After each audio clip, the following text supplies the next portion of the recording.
मसीह में प्रिय भाइयों और बहनों, आप सभी को जय मसीह की। हालेलुया। धन्यवाद, धन्यवाद, धन्यवाद। Thank you Jesus, thank you God, thank you Jesus, thank you God, thank you Jesus, thank you God. आज का वचन, आज का दिन दिखाया परमेश्वर, इसके लिए धन्यवाद हो परमेश्वर। आज की सुबह आपने दिखाई परमेश्वर, इसके लिए धन्यवाद हो परमेश्वर। ना जाने कितने जन परमेश्वर आज की सुबह ना देखने पाए पिता परमेश्वर, उसके लिए परमेश्वर आज के लिए धन्यवाद हो परमेश्वर। आज की सारी समस्याओं से हमने बचाया परमेश्वर, और सुबह दिखाई परमेश्वर, इसके लिए धन्यवाद। आज का सूरज दिखाया परमेश्वर, इसके लिए धन्यवाद हो पिता परमेश्वर। हे महान परमेश्वर राजा यीशु, हर समस्याओं से बचाने वाले परमेश्वर, हे खुदाबंद है राजा यीशु। आपकी चरण के पृथ्वी के अधिकार परमेश्वर आप रखते हो परमेश्वर। चांद सूरज बनाने वाले आप हो, हवा जलवायु देने वाले आप हो, सारे सृष्टि के रचयिता आप हो परमेश्वर। आपका धन्यवाद हो हे प्रभु यीशु। धन्यवाद हो, धन्यवाद, धन्यवाद यीशु, धन्यवाद यीशु। तो आज का वचन है, परख कर देखो यहोवा कैसा भला है, क्या ही धन्य है वह जो पुरुष जो उसकी शरण लेता है। भजन संहिता अध्याय 34 का वचन 8 हमें बता रहा है कि परख कर देखो यहोवा कैसा भला है। यह यहोवा परमेश्वर के बारे में बात हो रही है। जो परमेश्वर है वो कितना भला है, बाइबल हमें बता रही है। वाकई में वो इतना भला है कि उसने जो भी चीज़ संसार में दी उसका कोई बिल नहीं लेता हमसे। हम सूरज की रोशनी को रोज़ यूज़ करते हैं, रोज़ उसकी रोशनी में निकलते हैं, कितने काम हम करते हैं, कपड़े सुखाते हैं, जितना भी संसार चल रहा है, खाना-पीना सब सूरज की रोशनी से बड़े पेड़-पौधे आगे बढ़ रहे हैं, उन्हें हम खाते-पीते हैं, सब्जियाँ हमें मिलती हैं, कितनी सारी चीज़ें सृष्टि दे रही है हमें, प्रकृति दे रही है। क्या हम उसके लिए कुछ दे रहे हैं? वो कितना भला है, आप कोई देख लीजिए, घर परिवार में देख लीजिए, अगर आपका कोई रिलेटिव या आपका घरवाला कोई आपके लिए कुछ करता है, तो वो आपको सुना ही देते हैं, वो बोल ही देते हैं कि हमने आपके लिए ये काम किया है। आप घर में इलेक्ट्रिसिटी यूज़ करते हैं, उसका एक बल्ब जलाते हैं, तो उसका भी आप बिल देते हैं, और सूरज कितने सालों से, अनंत युगों से वो रोशनी दे रहा है, क्या आपने आपने कभी कोई बिल दिया? आप पूरी अपनी लाइफ में 50-100 साल जो भी जो जितना जीता है उसमें वो सूरज की रोशनी का यूज़ करता ही करता है, खाने-पीने, रहने-सहने, देखने में। क्या उसका कोई बिल देता है? नहीं। रात होती है तो कैसे हम बल्बों को ऑन कर देते हैं, स्टार्ट कर देते हैं। उनका हम बिल देते हैं। कई लोग तो बिल भी नहीं दे पाते हैं, तो कितनी दिक्कत होती है, उनका मीटर कट जाता है। लेकिन परमेश्वर ने कभी अपना मीटर काटा? कभी कनेक्शन हटाया? नहीं ना। तो परमेश्वर यहोवा बहुत भला है। लेकिन यहाँ पे वचन में क्या लिखा है? क्या ही धन्य है वह पुरुष जो उसकी शरण लेता है। लेकिन परमेश्वर के उस गुण को, जो परमेश्वर अपना जो परमेश्वर का गुण है कि भलाई का, वो भलाई को हम समझें, वो हमारे में सबसे बड़ी बात होगी। हम परमेश्वर की बातों को कहाँ समझते हैं? परमेश्वर का जो हमारे प्रति स्वभाव है, जो काम करने का नज़रिया है, हमसे प्यार करने का नज़रिया, क्या हम उसके प्रेम को कभी समझते हैं? एक गर्लफ्रेंड, बॉयफ्रेंड अगर एक दूसरे को छोड़ देते हैं, कोई बॉयफ्रेंड अगर किसी गर्लफ्रेंड को धोखा देता है, तो गर्लफ्रेंड कितना रोती है। क्या हम भी परमेश्वर के लिए इतना रोते हैं कभी? क्या हमारे अंदर भी वो चाहत है, जैसे कि सांसारिक लोगों को पाने की हमारे में चाहत होती है कि एक लड़का एक लड़की को प्यार करता है जितना, या लड़की लड़के को करती है, क्या उतना प्रेम हम परमेश्वर से करते हैं? आज कीजिए अपने से सवाल। अपने आप से पूछिए कि आप कितने परमेश्वर के प्रति वफ़ादार हैं? कितना परमेश्वर को आप प्यार करते हैं? क्या आप उतने भले बन पा रहे हैं परमेश्वर के प्रेम को समझ पा रहे हैं? परमेश्वर ने इतना प्रेम किया संसार से कि अपना इकलौता पुत्र दे दिया। क्या आप अपना इकलौता पुत्र दे सकते हैं? लोग तो छोटी-छोटी चीज़ें नहीं दे पाते हैं, उनके ऊपर जान छिड़कते हैं। तो परमेश्वर ने तो अपना इकलौता पुत्र दिया था, जो इतना पवित्र था, जिसने कोई गुनाह नहीं किया था, उसने फिर भी अपना लहू बहाया, कौड़े खाए, सर पे उस पे काँटों के ताज पहना दिया गया। तो परमेश्वर के आप कितने कितना उसकी भलाई को समझते हैं?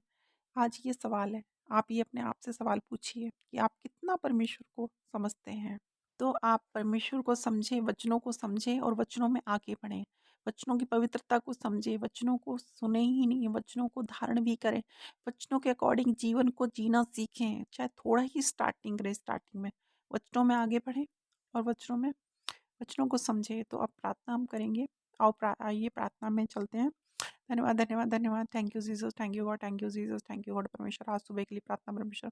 हे पिता परमेश्वर, आपने आज आज सुबह दिखाई परमेश्वर, इसके लिए बहुत-बहुत धन्यवाद पिता परमेश्वर। हे पिता परमेश्वर, हम उनके लिए प्रार्थना करते हैं जो बेड पे पड़े हुए हैं परमेश्वर। हे पिता परमेश्वर, वो स्वस्थ होना चाहते हैं परमेश्वर, बट वो स्वस्थ हो नहीं पा रहे परमेश्वर। डॉक्टर ने उन्हें जवाब दे दिया पिता परमेश्वर, उनके लिए हम प्रार्थना करते हैं उन्हें चंगाई मिले परमेश्वर, और वो आपके भवन में गवाही देने वाले बने पिता परमेश्वर। हे पिता परमेश्वर, आशीष दें प्रत्येक जन को परमेश्वर। उन बीमारियों के लिए हम प्रार्थना करते हैं, शुगर, डायबिटीज़ जैसी, स्ट्रेस, एंग्ज़ायटी, डिप्रेशन, उनके लिए प्रार्थना करते हैं परमेश्वर, जो कि आज बहुत उदास है, निराश है परमेश्वर, उन्हें लग नहीं रहा कि वो ठीक होंगे कभी इस परेशानी समस्या से परमेश्वर। उन डिप्रेशन के मरीजों के लिए हम प्रार्थना करते हैं, एंग्जाइटी के लिए मरीजों की प्रार्थना करते हैं, के लिए प्रार्थना करते हैं कि वो एंग्जाइटी और स्ट्रेस उनसे दूर हो जाए परमेश्वर। राजा यीशु के नाम में स्ट्रेस को मैं मानती हूँ और स्ट्रेस को आदेश देती हूँ कि वो दूर चला जाए, राजा यीशु के नाम में वो दूर चला जाए। उसका कोई अधिकार नहीं है हमारे प्रत्येक जन परमेश्वर का है, उसका कोई अधिकार नहीं है। मैं उन विश्वासियों के लिए प्रार्थना करती हूँ जो कि आज भटक रहे हैं, इधर-उधर भटक रहे हैं। वो चर्च नहीं जाना पसंद करते, वो हर हफ्ते चर्च में आएँ, परमेश्वर आपके भवन में आएँ। पिता परमेश्वर, उन विश्वासियों को मैं के लिए प्रार्थना करती हूँ, उनमें शक्ति सामर्थ्य आ जाए कि वो परमेश्वर पे भरोसा करें और कहीं और भरोसा ना करें और इधर-उधर ना भटकें। हे पिता परमेश्वर, उन्हें भटकाव की आत्मा से उन्हें दूर ले जा पिता परमेश्वर, और अपने निकट ला पिता परमेश्वर। आज मैं उन उन लोगों के लिए प्रार्थना करती हूँ जो पवित्र अभिषेक चाहते हैं, पर उन्हें पवित्र अभिषेक नहीं मिल रहा पिता परमेश्वर।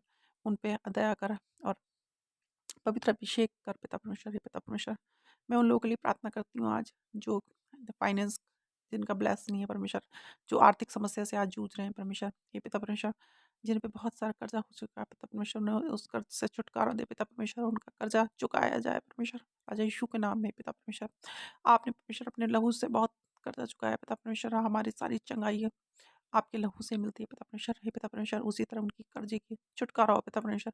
हे पिता परमेश्वर, राजा यीशु के नाम में thank you Jesus, thank you Jesus, hallelujah hallelujah. आज प्रत्येक जन प्रभु राजा यीशु की हजूरी में आए, सारी आज प्रत्येक जन परमेश्वर के सामने सरेंडर कर दे और सारी समस्याओं, सारी जितनी भी दिखते हैं सारी परमेश्वर के सामने आज शेयर करें। परमेश्वर से बोले कि परमेश्वर, मेरी गलती, मेरे पापों के लिए आपने कौड़े खाए और अपना लहू बहाया पिता परमेश्वर, उसके लिए हम धन्यवाद करते हैं परमेश्वर। हे पिता परमेश्वर, आपने आज सुबह दिखाई पिता परमेश्वर, जिसके लिए हम धन्यवाद करते हैं, और सारी ब्लेसिंग्स के लिए धन्यवाद करते हैं पिता परमेश्वर, जो हमारे जीवन में आपने दी है पिता परमेश्वर। हे राजा यीशु, बुराइयों से बचा अच्छाइयों में आगे बढ़े, सारी आदर और महिमा परमेश्वर राजा यीशु के नाम में लेते हुए हम प्रार्थना करते हैं और राजा यीशु के नाम में धन्यवाद करते हैं पिता परमेश्वर। हमारी गलती, हमारे पापों के लिए हमें क्षमा करना पिता परमेश्वर। राजा यीशु, धन्यवाद Yeshu, thank you Jesus, thank you lord, thank you जी, थैंक यू लॉर्ड। हालेलुया, आमीन। आप सभी को जय मसीह की दुआ प्रार्थनाओं में आगे बढ़ें, और चैनल को अगर सब्सक्राइब नहीं किया, सब्सक्राइब करें, लाइक करें प्रेयर्स को, और सपोर्ट करें जितना हो सके। प्रेयर को शेयर किया कीजिए, बाइबल को पढ़ा कीजिए, बाइबल के वचनों को मेडिटेट किया कीजिए जितना हो सके। बाइबल को पढ़ना ही भी ज़रूरी है, क्योंकि हमारे लिए, हम वचनों को पढ़ेंगे नहीं तो हम वचनों को समझ कैसे पाएंगे। तो आप सभी से मेरी प्रार्थना है कि आप सब लोग वचनों को पढ़ें, वचनों को समाचार को, परमेश्वर का जो समाचार है उसे आगे बढ़ाएं, सुनाएं लोगों को। और जहाँ परमेश्वर की बुराई हो वहाँ कभी ना बैठें, और परमेश्वर पे अगर आप उसके अंडर में हैं तो परमेश्वर के अंडर में रहें, ना कि आप इधर-उधर भरोसा करें, इधर-उधर भागें। उससे आपको कुछ नहीं मिलेगा। आप परमेश्वर की हज़ूरी में हैं, परमेश्वर पे विश्वास रखें, परमेश्वर जो भी करेगा आपके लिए अच्छा करेगा। परमेश्वर के पास एक अच्छा प्लान है हमारे सबके लिए। बस परमेश्वर पर भरोसा करने की ज़रूरत है। हम भरोसा नहीं करते इसलिए परेशान रहते हैं, तो आप सब भरोसा कीजिए। इसी के साथ आप सभी को जय मसीह की हालेलुया। आमीन।